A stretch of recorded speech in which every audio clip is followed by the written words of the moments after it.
धर्मेंद्र जी फतेहपुर से। सदगुरुदेव भगवान के चरणों में सादर दंडवत प्रणाम। गुरुदेव भगवान, गृहस्थी में किसानी की सेवा है। पिताजी सहयोग करते हैं, लेकिन उनका व्यवहार दूसरों के प्रति गाली देना, अहंकार करना, निंदा करना, ऐसा वो करते हैं तो भगवत भाव हमारा छूट जाता है, क्रोध आ जाता है, जलन होने लगती है। क्या करें? भगवत भाव तो रखना ही है। हीटर हो चाहे फ्रिज हो, अर्थात शीतलता प्रदान करने वाला हो चाहे गर्मी प्रदान करने वाला हो, दोनों चलते तो बिजली से ही है ना।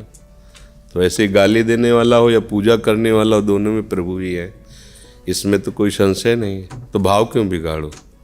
समझो, पहले मूल बात को समझना है कि बिजली तो सब में एक ही है ना, यंत्र अलग अलग है, उनका प्रभाव अलग अलग है। पंखा, कूलर, एसी, फ्रिज, हीटर, कितने प्रकार के यंत्र हैं। ऐसे नाना प्रकार की सृष्टि है, उनमें बिजली भगवान है। ये मूल में बात याद रखोगे तो अब बिजली कट गई तो सब यंत्र ऐसे खड़े हैं, भगवान सब में है। ये यंत्र का अलग अलग प्रभाव है। हमारे करण है ना, मन बुद्धि चित्त अहंकार, मलिन है तो गाली बक रहे हैं, निर्मल है तो भगवान नाम कीर्तन कर रहे हैं, मलिन है तो दूसरों का अपमान कर रहे हैं, पवित्र हैं तो अपना मान रहित होकर दूसरों को सम्मान। ये गुण दोष है, तत्व उसी में वही है, भाव तो बिगाड़ना ही नहीं है। अच्छा, रही कोई भी बात की, जैसे किसानी है, व्यापार है, नौकरी है, ये सेवा है। हम सब भगवान के सेवक हैं, पूरी सृष्टि भगवान की है, अलग अलग डिपार्टमेंट बटे हुए हैं। कोई विरक्त है, कोई गृहस्थ है, कोई व्यापारी है, कोई किसान। उसी सृष्टि संचालक प्रभु की सब सेवा कर रहे हैं। आप प्रभु की सेवा मानकर किसानी करें, अतिथि और माता पिता का सम्मान करें। वो कैसे है नहीं देखना है।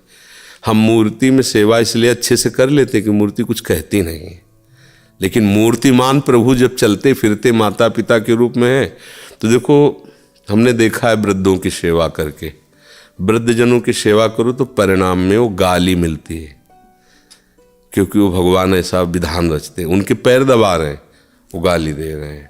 अब आपको गाली सह के चुपचाप सेवा करनी है।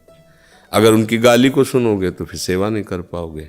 इसलिए मूर्ति सेवा से बढ़कर है, ये मूर्तिमान जगत के चलते फिरते भगवान की। बस इसी को टिका ले तो महात्मा हो गया। टिक नहीं पाता है, इसीलिए टूट जाता है, फिसल जाता है। एक बार हमको एक कथा में, सत्संग में भी सुनाया है, जब हम गंगा किनारे भ्रमण कर रहे थे तो ब्रह्मावर्त बिठूर में गए। शाम का टाइम था, ऐसे गंगा जी की तरंगों का दर्शन करे तो बैठा हुआ था एक आदमी, उठ के आया हमारे पास लड़खड़ाता हुआ। हमें लगा शायद उसकी चाल ही ऐसी होगी। ये दिमाग नहीं गया कि मदिरा पिए, कि गंगा की लहरों को मदिरा पी के कोई कैसे देखेगा। वो तो नज़दीक आया तब गंध से पता चला कि शराब पिए। ऐसे किया, आओ तुमको एक चीज़ दिखाते हैं। नई अवस्था थी, कोई भय तो था नहीं, निर्भय स्वरूप था, शरीर में बल और ताकत थी कि अगर कोई किसी भी तरह एक थप्पड़ में ज़मीन में लौट जाए। ब्रह्मचर्य में जीवन था। अब तो किडनी फेलियर है, कहा चलो, तो सावधान स्थिति में चले। वो भगवान के मंदिर में गया। जब भगवान के मंदिर में गया तो मेरी आस्था उसके प्रति की, शराब पिए तो क्या हुआ, इस स्थान में तो अच्छे लाया। देखो भगवान के श्री विग्रह का देखो, वहाँ हम देख रहे। तो उसने कहा देखो ये मूर्ति है, तिल तिल काटी गई है लेकिन टूटी नहीं। तो आज ये ऊपर रखकर पूजी जा रही। और कहा नीचे देखो, ये क्या है? हमका संगमरमर। ये क्या है? संगमरमर। बोले एक संगमरमर पैरों के नीचे बिछा है, एक मूर्ति में संगमरमर वही है, पर देखो काट काट करके, लेकिन वो टूटी नहीं। तो आज वो पूज रही है, देखो ये नीचे। बोले टूटना नहीं कभी।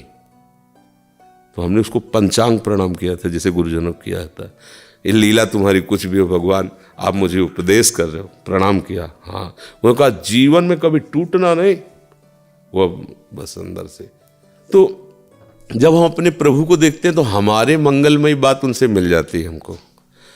आचरण कुछ भी, हर जगह वो भगवान, लीला कुछ भी करे वो भगवान ही है। हमें उसे प्रणाम करना है, हमें उसकी बात माननी है। मेरा भगवान सर्वत्र है। जब आप ऐसी भावना करोगे तो आपको शिक्षा देने लगेंगे। क्रियाएं उनकी कुछ भी हो रही हों, वो भगवान है, ये पक्का। बिजली वही है, पक्का है। अच्छे भाव से रहो। माता पिता कितना भी प्रतिकूल हो, पर तुम कभी प्रतिकूल ना होना। तुम भक्त हो, कंठी तिलक धारण किए हो, भगवत मार्ग में हो, कभी ऐसा। वो मारे भी तो चुपचाप पिट गए, चले गए। गाली दे रहे, सह लिया। किसी और को गाली दे रहे, झगड़ा होने वाला है, उसके पैर पकड़ रहे जो विपक्ष में है, क्षमा करो। इनका स्वभाव ऐसा ही है। उनकी रक्षा करो, उनकी, इससे भगवान प्रसन्न हो जाएंगे। समझ गए ना।